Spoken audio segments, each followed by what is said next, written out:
ಚುನಾವಣೆಯ ಫಲಿತಾಂಶ ಎಷ್ಟು ಕುತೂಹಲಕ್ಕೆ ಕೆರಳಿಸಿತ್ತು ರಾಜ್ಯದ ಜನರನ್ನ ಅಷ್ಟೇ ಕುತೂಹಲಕ್ಕೆ ದೂಡಿದಂತದ್ದು ಅಂದ್ರೆ ಬಿಹಾರ ರಾಜ್ಯದ ಚುನಾವಣಾ ಫಲಿತಾಂಶ. ಆದ್ರೆ ಚುನಾವಣಾ ಫಲಿತಾಂಶ ಇನ್ನೂ ಕೂಡ ಬಂದಿಲ್ಲ. ಇನ್ನೂ ಸಾಕಷ್ಟು ಗಂಟೆಗಳ ಕಾಲ ಆ ಒಂದು ಹಾವು ಏಣಿ ಆಟ ಮುಂದುವರಿಯುವಂತ ಎಲ್ಲಾ ಸಾಧ್ಯತೆಗಳು ಕೂಡ ಕಂಡು ಬರ್ತಾ ಇದೆ. ಆ ಒಂದು ಬಿಫೋರ್ ಎಕ್ಸಿಟ್ ಪೋಲ್ ಅನ್ನು ನಾವು ಗಮನಿಸಿದಂತ ಸಂದರ್ಭದಲ್ಲಿ ಮಹಾಗಠಬಂಧನ ಅತಿದೊಡ್ಡ ಪಕ್ಷವಾಗಿ ಹೊರಹೊಮ್ಮುವಂತ ಎಲ್ಲಾ ಸಾಧ್ಯತೆ ಇದೆ ಅಂತ ಅನ್ಕೊಳ್ತಾ ಇದ್ವಿ. NDAಗೆ ಹಿನ್ನಡೆ ಆಗುತ್ತೆ ಅಂತ ಅನ್ಕೊಳ್ತಾ ಇದ್ವಿ. ಬಟ್ ಅದು ಎಲ್ಲ ಒಂದು ಸಮೀಕ್ಷೆಗಳನ್ನ ಕೂಡ ತಲೆಕೆಳಕಾಗಿ ಮಾಡಿದ್ದಾರೆ ಮತದಾರರು. ಅದು ಸ್ಪಷ್ಟವಾಗಿ ಗೊತ್ತಾಗ್ತಾ ಇದೆ. ಯಾವ ರೀತಿಯಾದಂತ ಅಂಕಿಅಂಶ ಇದೆ ಅನ್ನೋದು ಕೂಡ ನಿಮಗೆ ಗೊತ್ತಾಗ್ತಾ ಇದೆ. ಅಲ್ಲಿ ಇರುವಂತ ಟೋಟಲ್ ಮ್ಯಾಜಿಕ್ ನಂಬರ್ 122 ಯನ್ನ ಏನ್ ತಲುಪಬೇಕು, ಈ ಒಂದು 122 ತಲುಪುವಂತ ನಿಟ್ಟಿನಲ್ಲಿ ಎರಡು ಅಂದ್ರೆ ಇಲ್ಲಿ ಹೊಂದಾಣಿಕೆಯನ್ನ ಮಾಡ್ಕೊಂಡಿರುವಂತ NDA ಆಗಿರ್ಬೋದು, ಮತ್ತೊಂದ್ ಕಡೆ ಮಹಾಗಠಬಂಧನ ಆಗಿರ್ಬೋದು, ಇಬ್ರು ಕೂಡ ದೊಡ್ಡ ಮಟ್ಟದಲ್ಲೇ ಫೈಟ್ ಮಾಡ್ತಾ ಇದ್ದಾರೆ. ನಿಮಗೆ ತೋರಿಸ್ತಾ ಇದ್ವಿ ಅಂಕಿಅಂಶಗಳನ್ನ. Magic number ಬೇಕಾಗಿರುವಂತದ್ದು 122. ಆದ್ರೆ NDA ಈಗ ಸದ್ಯದ ಮುನ್ನಡೆಯಲ್ಲಿ ಇರುವಂತದ್ದು ಟೋಟಲ್ ಆಗಿ 119.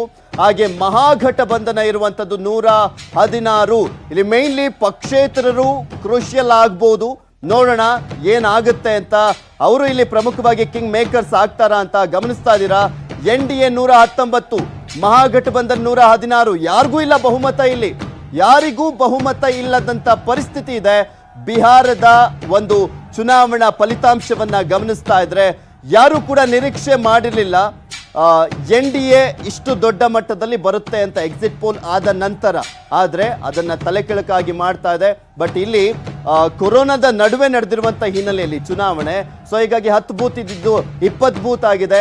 ಸೊ ಹೀಗಾಗಿ ಈ ಒಂದು ಚುನಾವಣಾ ಫಲಿತಾಂಶ ನಿಧಾನಗತಿಯಲ್ಲಿ ಸಾಕ್ತಾ ಇರುವಂತದ್ದು ಕ್ಷಣ ಕ್ಷಣಕ್ಕೂ ಕೂಡ ಭಾರಿ ಕುತೂಹಲಕ್ಕೆ ಎಡೆ ಮಾಡಿಕೊಟ್ಟಿದೆ. ಇದ್ರ ಬಗ್ಗೆ ರಿಯಾಕ್ಷನ್ ಅನ್ನ ತಗೊಳ್ತಾ ಹೋಗೋಣ. UT ಖಾದರ್ ಸರ್, ಮಹಾಗಠಬಂಧನ ಎಲ್ಲೋ ಒಂದ್ ಕಡೆ ಅಧಿಕಾರದ ಚುಕ್ಕಾಣಿಯನ್ನ ಹಿಡಿಯುತ್ತೆ ಅನ್ನುವಂತ ನಂಬಿಕೆ ಇತ್ತು ಎಕ್ಸಿಟ್ ಪೋಲ್ ನ ಸಂದರ್ಭದಲ್ಲಿ. ಈಗೇನ್ ಹೇಳ್ತೀರಾ? ಇಲ್ಲ, ಈಗ ಎಕ್ಸಾಕ್ಟ್ ಪೋಲ್ ಬರ್ತಾ ಇದೆ ಇದರಲ್ಲಿ. ಎಕ್ಸಾಕ್ಟ್ ಪೋಲ್ ಅದು ಎಕ್ಸಿಟ್ ಪೋಲ್. ಈಗ ಇಲ್ಲಿ ಎರಡು ಕೂಡ 50-50 ಹಂತದಲ್ಲಿದೆ. ಯಾರಾದ್ರೂ ಕೂಡ ಹಂಗ ಅಸೆಂಬ್ಲಿ ಆಗುವಂತಹ ಪರಿಸ್ಥಿತಿ. ಆದ ಕಾರಣ ಜನ ಮಿಶ್ರ ಪತ್ರಿಕೆ ಕೊಟ್ಟಿದ್ದಾರೆ. ಇದರಲ್ಲಿ ಇಲ್ಲ ಒಂದ್ ಕಡೆ ಅಲ್ಲ ಆಶಾಭಾವನೆ ಇತ್ತ, RJD ಜೊತೆ ಸೇರಿದೀವಿ, ಅಲ್ಲೊಂದು ಅಟ್ಲೀಸ್ಟ್ ಈ ಬಾರಿನಾದ್ರೂ ಬಿಹಾರದಲ್ಲಿ ನಾವು ಅಧಿಕಾರವನ್ನ ಹಿಡಿತೀವಿ ಅನ್ನೋದ್ರ ಬಗ್ಗೆ ಆಶಾಭಾವನೆ ಇತ್ತು. ಅಲ್ಲ, ಖಂಡಿತ ನಿರೀಕ್ಷೆ ಕೂಡ ಇತ್ತು. ಆದ್ರೆ ಕಂಪ್ಲೀಟ್ಲಿ ಡಿಪೆಂಡ್ಸ್ ಆನ್ RJD. ಅದು RJD. ಯಾಕೆಂದ್ರೆ ಅಲ್ಲಿಗೆ RJD ಮತ್ತು ಬಹುಶಃ ಇವತ್ತು ನಮ್ಮ ನಿತೀಶ್ ಅವರ ಪಾರ್ಟಿ ಮೇಜರ್ ಆಗಿ ಇರುವಂತ ರೀಜನಲ್ ಪಾರ್ಟಿ. ಅದರ ಜೊತೆಯಲ್ಲಿ ನಾವು ಇಲ್ಲಿ ಕಾಂಗ್ರೆಸ್, ಅಲ್ಲಿ BJP ಅವರ ಜೊತೆ ಇವತ್ತು ಸೇರಿಕೊಂಡಿದೆ. ಸೆಕೆಂಡ್ ಪಾರ್ಟಿ ಇವತ್ತು ಆಗಿದ್ದುಕೊಂಡು ಹಿಂದೆ ಕೂಡ ಕಲ್ಲದ ಚುನಾವಣೆಯಲ್ಲಿ ಕೂಡ ಅಲ್ಲಿ BJP ಅಥವಾ ಅಧಿಕಾರಕ್ಕೆ ಬರಲಿಲ್ಲ. ಅಲ್ಲಿ ಅಲ್ಲೂ RJD ಮಹಾಗಠಬಂಧನ್ ಬಂತು. 1.5 ವರ್ಷ ನಂತರ 1 ವರ್ಷ ನಂತರ ನಿತೀಶ್ ಅವ್ರ ಟೀಮ್ ಸಡನ್ ಬಿಟ್ಟು BJP ಜೊತೆ ಸೇರಿ ಸಪರೇಟ್ ಆಗಿ ಅಧಿಕಾರ ನಡೆಸಿದ್ದು. ಈಗ ಮತ್ತೆ ಚುನಾವಣೆ ಇವತ್ತು ಬಂದಿದೆ. ಇದರಲ್ಲಿ ಇದು ಸ್ಪಷ್ಟ ಆಡಳಿತ ಪಕ್ಷಕ್ಕೆ ಸ್ಪಷ್ಟವಾದ ಜನ ಇವತ್ತು ಅಧಿಕಾರ ಕೊಡಲಿಲ್ಲ.